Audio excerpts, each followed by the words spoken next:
Good evening, Lisa. Good evening, Andrew. First question is, Yes. what's in my matchbox? What's in your matchbox? Well, let's have a look. Here's my matchbox, and there's a thing in it, and it's K9. K9. No, let him out. There he is, a little dinky K9. Where'd you get that? You can't remember. No. I think it might have been the Doctor Who exhibition. He's got wheels. Yeah, we do have a remote control one. Yeah, but he wouldn't fit in the matchbox. No. Anyway, Doctor Who and the Orphan 55. Yes. I wondered whether it would have anything to do with Britvic 55. No, it's not about drinks. Orange juice stuff. Well, Fizzy orange juice. Well, it could Or be. slightly fizzy orange juice. Is it? All right. Okay. You'd rather have a J2O, would you? Yeah, well that's not fizzy, is it? So. Well, what do you reckon then? Yeah, interesting. Monsters were very scary. A spacey one to scare the kids. Yes, I think. well, it wasn't really that spicy, really, No, was not it? really. Well, people talk about Base Under Siege as a typical Doctor Who Yeah. thing, but one sort of recurring thing right from the start is nice places that have nasty secrets. Yes. And even in like Keys of Marinus, or Paradise Towers, Yeah. or Greatest Show in the Galaxy. I might argue that Paradise Tower's about being nice, though. It's a bit run down. Well, it started off being nice. Yeah. And this actually also made me think of the Macra Terror Yeah. a bit as well. Yeah. Because you didn't quite know where you were, No. what the planet was.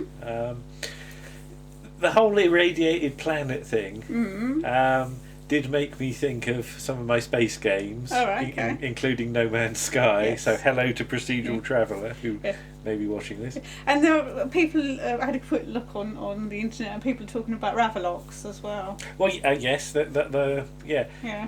You can see quite a few Influences. ideas Yeah. feeding in here, and the whole idea of the future not being set in stone is interesting, because that's the thing. We're now into the second year of sort of Chris's reign, shall we say, and I still haven't quite got a handle on how time works in his version of Doctor Who.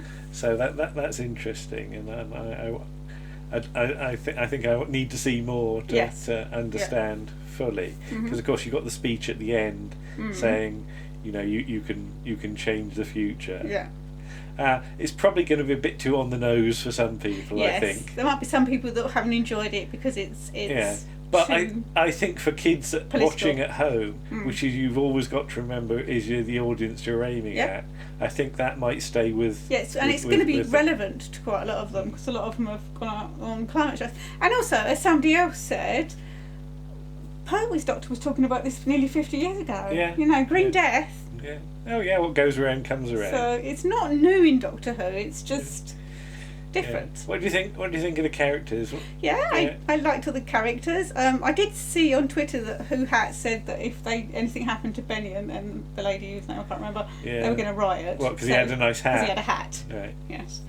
More hats. And somebody else suggested that the chaps with the green hair, it was something to do with Power of Kroll, but No. I don't really see that. What do you think of? I have to describe it as the squirrel lady. The squirrel, yeah, I suppose she was a squirrel, wasn't she? Because she had a big bushy. She had a big bushy tail. Bushy tail. Yeah, interesting. Yeah. Yeah, because of course you've had can't remember what the race was called, but the little mole people from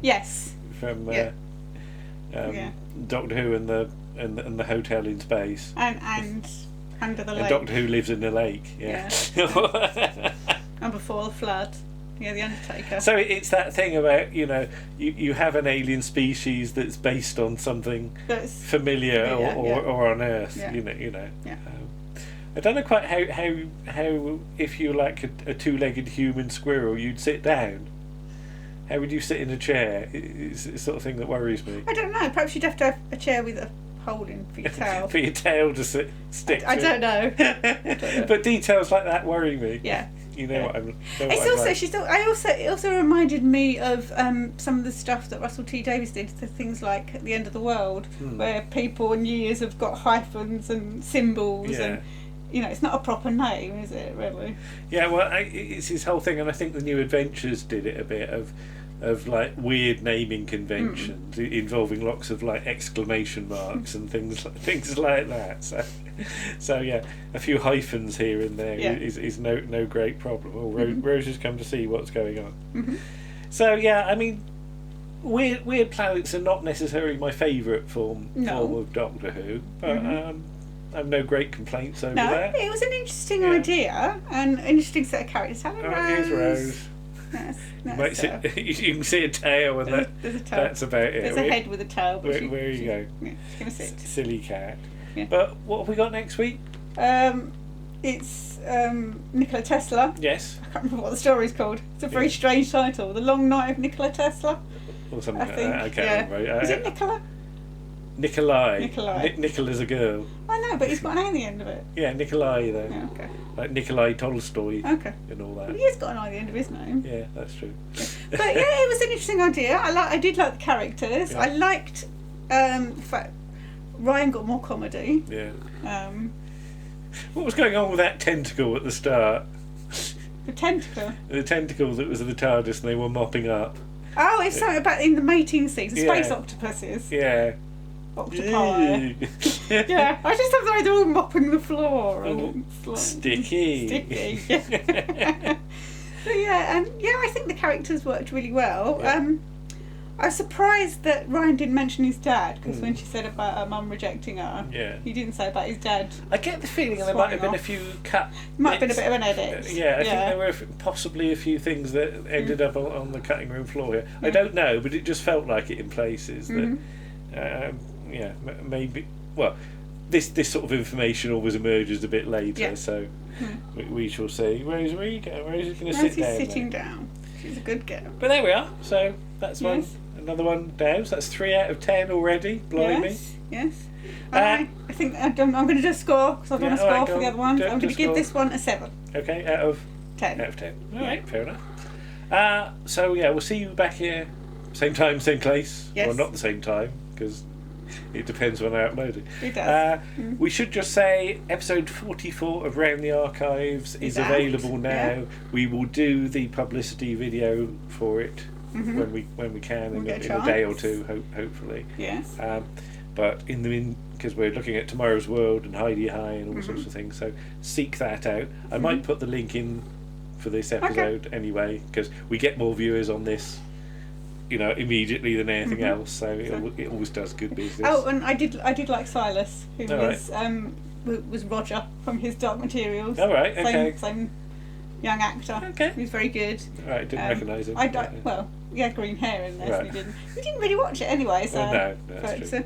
That was a nice relationship between him and his dad. That his dad was a bit useless, and he'd just come along and go, "Oh, it's this switch." It's that one. So, kids and technology. Yeah. Okay, we'll see you again then. Okay. Bye-bye. Bye.